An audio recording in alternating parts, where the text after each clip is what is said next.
Arjun Chautala. Sir, question number 28।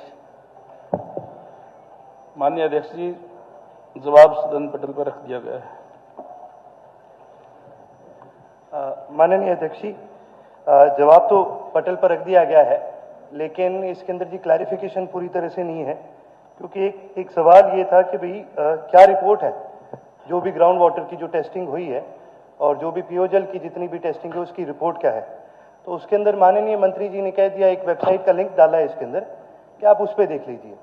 लेकिन अगर आपकी इजाजत हो तो मैं दिखा भी सकता हूं आपको, नहीं तो अभी अभी मैंने अपने मोबाइल पे भी चेक करा, URL डाला, तो जो वेबसाइट है वो अंडर मेंटेनेंस है और वो वेबसाइट चल ही नहीं रही।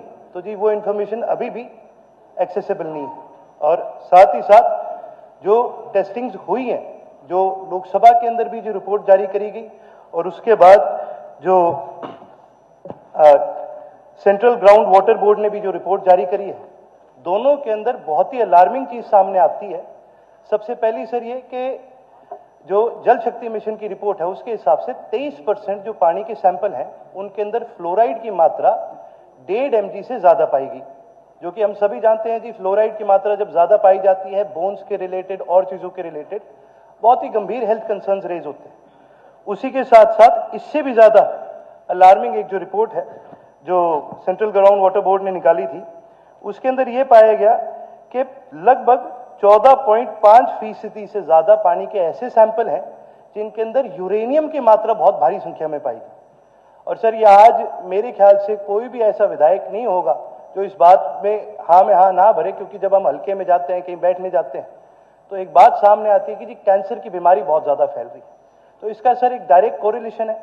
मैं कुछ सरकार की निंदा नहीं करना चाहता, लेकिन सर मैं ये बात जरूर आपके सामने लाना चाहता हूं कि बहुत गंभीर इसकी टेस्टिंग पर ध्यान दिया जाए, पानी की टेस्टिंग पर पर्याप्त एक प्रॉपर फ्रेमवर्क बना के एक ऐसा तरीका लाया जाए जिससे घग्गर के अंदर और नहरों के अंदर जो यूरेनियम की मात्रा बढ़ती जा रही है इसको भी घटाया जाए, और साथ ही साथ जो फ्लोराइड है पानी के लिए सप्लीमेंट्री जरूर पूछिए। सप्लीमेंट्री सर इसके अंदर मैंने ये दिया है कि अलग अलग डिपार्टमेंट्स के साथ मिलकर के क्या ये जो टेस्टिंग है क्या उनके साथ कोरिलेट करके इसको पब्लिश किया जाता है या इंडिविजुअली पब्लिश किया जाता है। माननीय अध्यक्ष महोदय, जो माननीय सदस्य ने प्रश्न पूछा है इसमें रानिया निर्वाचन क्षेत्र के अंदर पूछा है इन्होंने। रानिया निर्वाचन क्षेत्र में 72 गांव और 25 ढाणियां हैं। इन गांवों में 48 नहर आधारित जल आपूर्ति योजनाओं द्वारा और 38 ट्यूबवेल आधारित जल आपूर्ति योजनाओं के माध्यम से पेयजल आपूर्ति की जा रही है, जिनमें से 35 ट्यूबवेल आधारित जल आपूर्ति योजनाएं अब तक संबंधित ग्राम पंचायतों को सौंप दी गई है।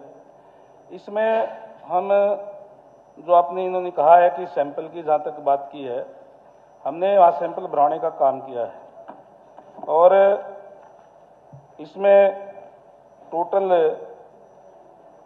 765 सैंपल हमने इसके अंदर लिए गए हैं पिछले 3-4 सालों के अंदर, जिसमें 39 सैंपल फेल हुए हैं।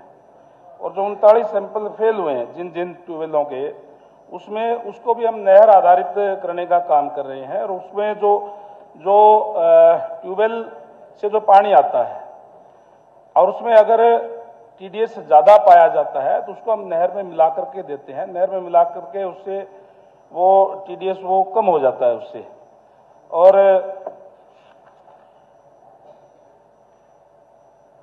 अब इसमें हम जो पानी जो दे रहे हैं उसमें 55 लीटर प्रति व्यक्ति के हिसाब से पूरा दे रहे हैं। किसी भी ढाणी में या कोई गांव के अंदर हम कम नहीं दे रही हैं। ये ठीक है कि जहां कोई जो ट्यूबवेल की जो बात इन्होंने कही है कि जो ट्यूबवेल का जो TDS जहां ज्यादा आता है उसके अंदर हमने जो 24 ट्यूबवेल ऐसे थे जिसमें से कुछ इसमें जो दिक्कत थी उनमें से अब उनको 4 को हमने नहर आधारित पे ले लिया गया उसमें से, और 7 को प्रवृत्त करने का काम चल रहा है। 13 जो नलकूप का आधार जो उनमें जो चल रही है उसको पानी अब जो है वो ठीक है, उसमें कोई ज्यादा वो नहीं है। क्योंकि जो ऊपर का जो पानी आता है जिस ट्यूबवेल से, उसमें पानी के अंदर ये दिक्कत पाई जाती है। जो डीप ट्यूबवेल होते हैं उसके अंदर पानी जो है ये ठीक ठाक इसके अंदर जो मिलता है। सर मेरा ये सवाल ही नहीं था, सप्लीमेंट्री तो मेरा ये था, क्या और विभागों के साथ मिल करके, क्या उनके साथ कोऑपरेशन के अंदर आकर के क्या तब ये रिपोर्ट बनाई जाती है? क्योंकि अभी अभी जैसे कि मंत्री जी ने जो अपनी खुद की रिपोर्ट दी है वो ये है 735 में से 49 सैंपल्स फेल हुए हैं, जबकि सेंटर की रिपोर्ट और कुछ कहती है, जबकि central board of water manage की रिपोर्ट और कुछ कहती है। तो मैं तो यही जानना चाहता हूं कि भी सरकार क्या इन एजेंसीज के साथ, सेंट्रल एजेंसीज के साथ, क्या इनके साथ मिलकर के अपनी रिपोर्ट्स बनाती है? क्योंकि जी अगर मैंने ही रिपोर्ट बनानी और कल को खराब रिपोर्ट आई तो मेरे ऊपर ही अगर कार्रवाई होनी है तो मैं खराब रिपोर्ट क्यों बनाऊंगा? मैं तो बढ़िया रिपोर्ट बनाऊंगा। तो मैं ये जानना चाहता हूं कि भाई आप इनके साथ मिलकर के कर रहे हैं, और अगर आप नहीं कर रहे तो फिर क्यों नहीं कर रहे? अध्यक्ष महोदय, हमारे डिपार्टमेंट की अपनी जो लैब है वो हर जिले के अंदर है।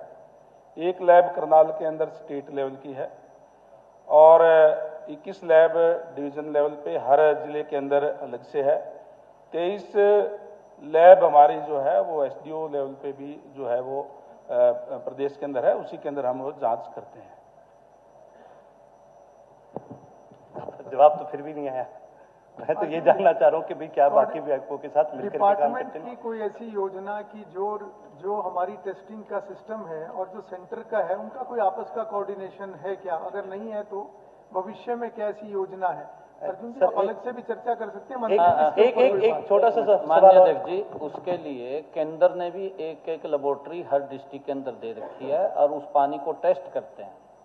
क्योंकि पानी, अगर जो टीडीएस की बात कर रहे हैं, टीडीएस हो जाता है कई बार, नीचे का पानी ग्राउंड लेवल का अगर कहीं खराब होता है, जैसे अभी माननीय मंत्री जी ने भी उत्तर दिया है कि उसके अंदर कुछ सैंपल फेल हुए, और उसमें हमने योजना की है कि क्योंकि रानिया के अंदर नहर आधारित पीने का पानी हम देते हैं, ट्रीट करके उसको पानी पीने का पहुंचाते हैं और वो पानी पूरा पहुंचा रहे हैं। कहीं इस प्रकार के अगर कोई और ऐसे हैं, मैं माननीय विधायक जी से कहना चाहूंगा कि यहाँ की दे दे तो उसका हम सलूशन निकाल देंगे, उसको हम नहर के पानी के साथ जोड़ देंगे। हमने कुछ जोड़े हैं, कुछ और है। वो बिल्कुल आपकी बात ठीक है कि नीचे का पानी ग्राउंड लेवल का कहीं उसका टीडीएस ज्यादा होता है, उसको मिला करके उसको ठीक करके हमारी सरकार का ये ध्येय है कि हम हर घर के अंदर स्वच्छ जल पहुंचाएं। और पिछले 10 वर्षों के अंदर माननीय अध्यक्ष जी, हमारी सरकार ने, आपने देखा है कि हर घर के अंदर नल और स्वच्छ जल पहुंचाने का जो संकल्प है हम वो लगातार पूरा कर रहे हैं। अगर कहीं कोई दिक्कत है उसको पूरा करेंगे, कोई ऐसी बात नहीं है। आज एक और सर, क्योंकि अब इक्विपमेंट की भी बात चली, तो सर मेरा ये भी सप्लीमेंट्री रहेगा, भाई जो इक्विपमेंट आता है और जो यूज होता है इसकी कैलिब्रेशन किस प्रकार की जाती है? क्योंकि सारे टेक्निकल इक्विपमेंट की कैलिब्रेशन होना, जीरोइंग होना बहुत जरूरी है। किस प्रकार से की जाती है और ये कितनी बार करी जाती है? क्योंकि ये रेगुलर इन मशीनों को आपको कैलिब्रेट करके अप टू डेट रखना पड़ता है। तो ये भी जी एक मेरा एक आपसे सवाल भी है, दरखास्त भी है। आपका बहुत इंपॉर्टेंट विषय, आप रिटर्न में भी भेजें और बाद में चर्चा भी करें। मैं सर इसको रिटर्न में भी आप तक